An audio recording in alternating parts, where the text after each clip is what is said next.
Hello and welcome to another AFI 100 Greatest American Films list film. I'm Seth Welling and we're going to start off today with The General. The General is number 18 on the 2007 list. I don't know where it is on the 1998 list. The General was a silent film made in either 1926 or 1927, starring Buster Keaton. This was Buster Keaton's pet project. It was an action comedy, and I know I said that Casablanca was the first movie to, combine all these musical and drama and romance and action and suspense. And that's still true because this film was a failure when it came out. It was actually based on a real incident. I'll get into that. Now, what the movie is about is this guy named Johnny. It's in the Civil War. This guy named Johnny has a train called General, and it's 1862, and we're in the middle of the Civil War. Like I said, everyone's signing up, and he wants to win his sweetheart, Annabelle.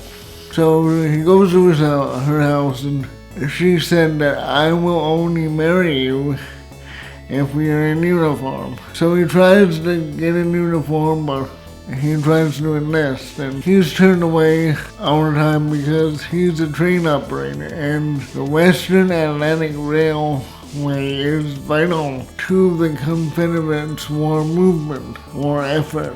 So they're not going to sign him up and throw him in the battle. They need him to move supplies. Therein lies the first problem. Unbeknownst to Johnny, Union scouts planned to steal his train, the General, to wreck the railroad because they know Western Atlantic Railroad is vital to the Confederates' war effort. So if they wreck the railroad, then no railroad, no war.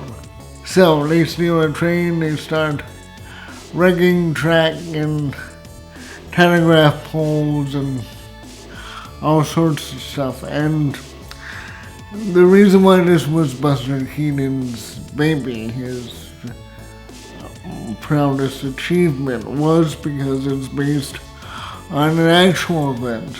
April 12, 1862, a scout actually stole a Western and Atlantic rail train and wrecked the track, and the Confederates followed him for 87 miles as he wrecked the track, and there were no warnings because the Union had already cut the telegraph lines down. So nobody could be warned, hey, stop this train, he's wrecking track.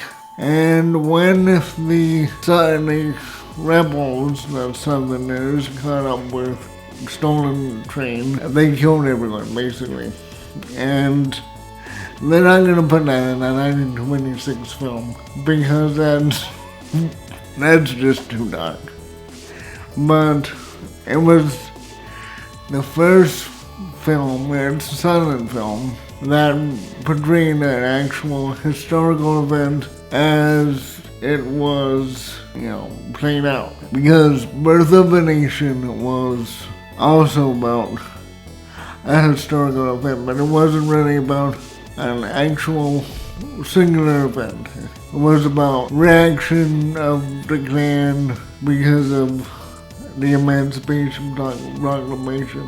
But we'll get into that later. So this film was on an actual event and doesn't have dialogue because it's a silent film. It has cards that have, oh, Johnny look out or something. And That's the way silent film works. But filmmakers, if you're a filmmaker, this should be of particular interest to you because it's a silent film. As Alfred Hitchcock says, well, paraphrased, he doesn't like to make movies of people talking, like dialogue scenes in a restaurant. He likes to show action because film is all about being seen. It's better to show action than to hear me talk about the train, mowing down telegraph lines. It's better to see that.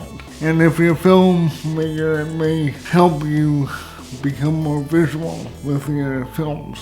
So nobody went to it in 1926 because I think it's because they were used to Charlie Chaplin, silly film where he's running around doing crazy antics, slapstick comedy type of thing, and this was a real event, and I think it was also sort of divisive because if you think about it, the Civil War was only 81, 82 years old at that point, and the Civil War plays into our politics today, as the South is radically different. Well, maybe not radically different, but they have their own identity, some of which is still based in Civil War era politics.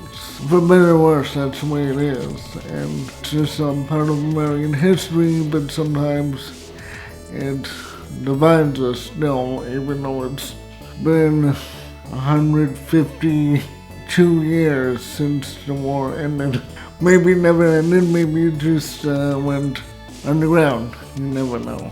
This movie cost the studio $750,000. In today's money, that $750,000 is only amounts to like 10 grand. So it would be an amount that I would spend on a larger film. If I were making a film right now. My film was about $3 grand plus, computer camera equipment. Maybe that's $4 or $5 grand, so like half of what the budget would have been today, but that was a huge sum of money. To put it in film perspective and not adjusting it for, almost 100 years later, well, like 88 years later. That would be like Rocky. Rocky was made in 50 years after the General in 1975-76, and it cost $1 million, and it was up for an Academy Award.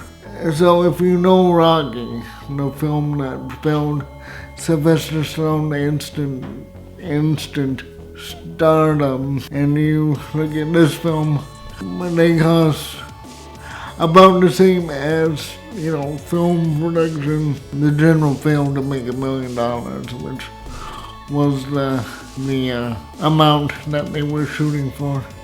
It's because they used actual trains, more than one locomotive, and cars, and they wrecked train cars, and they wrecked a lot of water towers and tracks and telegraph lines, and a bridge. Imagine blowing up a bridge. First time that happened on film.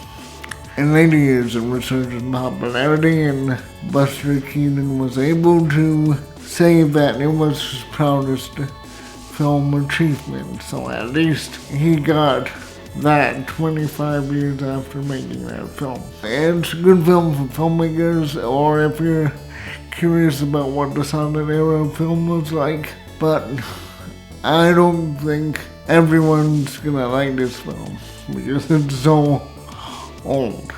I mean, my grandmother was 18 when it came out, so my grandmother is no longer with us, of course. So you have to take these things with a grain of salt because that's the time they were made in, and it's not going to be as transferable to our modern era. I think you should watch it. Thank you, and if you like this video, please hit like and subscribe, and I will have more reviews as soon as I turn the page of my notes.